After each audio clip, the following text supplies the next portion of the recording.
khawpui na thu ziak kan share chu ka nge khawpui na F.Rodingliana Honorable Minister 21 Lengting Assembly Constituency Mizoram Legislative Assembly Election 2023 21 Lengting Assembly Constituency MLA atana khankin ini hi kan khawpui tak zek chani ibiam ni puite ta na mal som na khen tu ini thei ini ngai thei nan du sakna sang ber kan plana che ninga January sang ni som ni pali Mizoram People Movement siang hun unit kata hian unit president le secretary signature achuang bok ani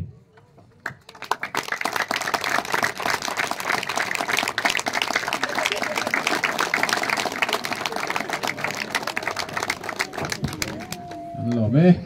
le tuna chief guest thu soina hun kan pe anga